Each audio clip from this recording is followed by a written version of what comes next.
Hello everyone, welcome back to S biology. और आज की वीडियो में अपन डिस्कस करेंगे डाइकोट स्टेम के बारे में। तो स्टार्ट करते हैं। डायग्राम भी मैं आपको दिखाऊंगा और हर एक पार्ट को आपको अच्छे से समझाऊंगा। उससे पहले क्या क्या चीज़ें हैं वो मैं आपको समझा देता हूँ अभी फिलहाल। तो ठीक है, स्टार्ट करते हैं। तो from the outside to inside, तो डाइकोट रूट के अंदर भी अपन ने यही किया था कि आउटसाइड से इनसाइड क्या क्या पार्ट प्रेजेंट होते हैं। सबसे आउटर पार्ट था एपिडर्मिस, उसके बाद आता है कॉर्टेक्स। तो रूट के अंदर कॉर्टेक्स ऐसा ही होता है, लेकिन जब स्टेम की बात आती है तो कॉर्टेक्स के अंदर होता है हाइपोडर्मिस, यानी कि कॉर्टेक्स को हाइपोडर्मिस इसको बोलते हैं। अंदर कॉर्टेक्स भी होता है लेकिन वो हाइपोडर्मिस के नीचे होता है, क्योंकि ये हाइपोडर्मिस कॉर्टेक्स का पार्ट ही है, या फिर जो कॉर्टेक्स है वो हाइपोडर्मिस का पार्ट है। आप इसको ऐसे बोल सकते हो स्टेम के अंदर।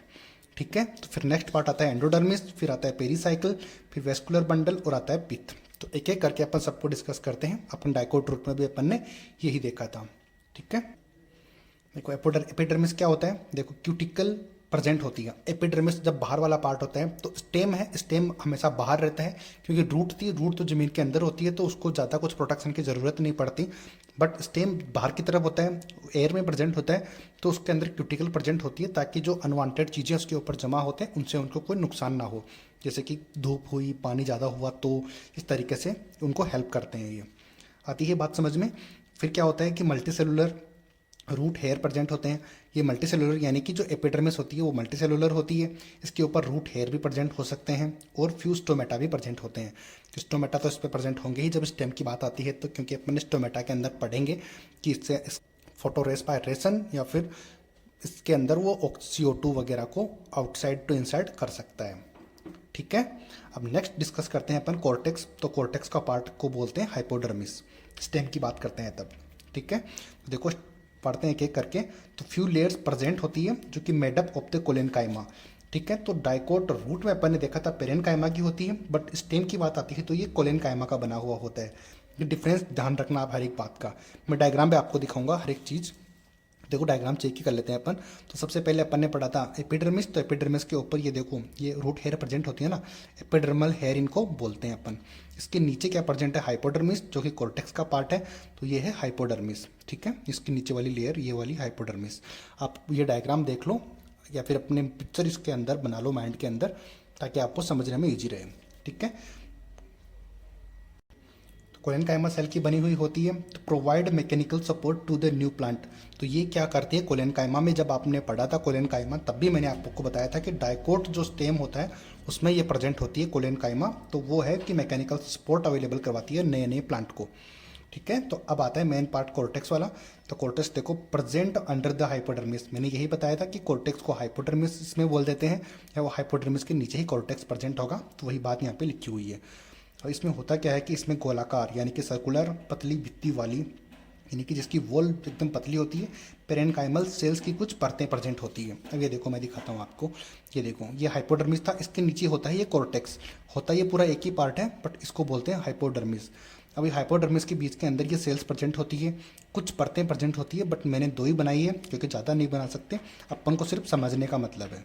ठीक है, तो ये देखो ये सेल प्रेजेंट है, इनके बीच में ये देखो इंटरसेलुलर स्पेस प्रेजेंट है ना, दो सेल के बीच में स्पेस प्रेजेंट है, तो यानी कि इसके अंदर इंटरसेलुलर स्पेस भी प्रेजेंट होता है। पेरेनकाइमल सेल्स की कुछ परतें प्रेजेंट होती है। देखो क्लियर इंटरसेलुलर स्पेस भी प्रेजेंट होता है, तो इनके अंदर क्लियर इंटरसेलुलर स्पेस भी आपको दिख गया है। ठीक है, नेक्स्ट बात करते हैं एंडोडर्मिस की। तो एंडोडर्मिस पेरीसाइकिल के नीचे प्रेजेंट होती है। देखो नाल आकार की कोशिकाओं की एक परत होती है, एक ही परत होती है। ये देखो यहाँ पे दिखाई हुई है, ये देखो ये एंडोडर्मिस इसको बोलते हैं। ठीक है, आती है बात समझ में। पेरेनकाइमा प्रेजेंट होती है। ठीक है, इसको बोलते हैं एंडोडर्मिस। ये दिख रही है आपको, इसको बोलते हैं एंडोडर्मिस। देखो एंडोडर्मिस क्या होती है, नाल आकार की कोशिकाओं की एक परत होती है, इसमें स्टार्च बहुत ज़्यादा प्रेजेंट होता है, इसलिए इसको स्टार्च शीथ भी कहते हैं। तो ये बहुत ज़्यादा इंपॉर्टेंट कैरेक्टर है कि स्टार्च शीथ कहाँ प्रेजेंट होता है, कि डाइकोट जो स्टेम होता है उसके एंडोडर्मिस के अंदर प्रेजेंट होता है। मेन पॉइंट ध्यान रख लेना आप। ठीक है, अब नेक्स्ट बात करते हैं पेरीसाइकिल की। अब पेरीसाइकिल कहाँ प्रेजेंट है, ये देखो ये है पेरीसाइकिल। ये जो है इस तरीके के जिगजैग स्टेजेस हैं, इसको बोलते हैं पेरीसाइकिल। ठीक है, देखो पढ़ते हैं इसमें होता है क्या।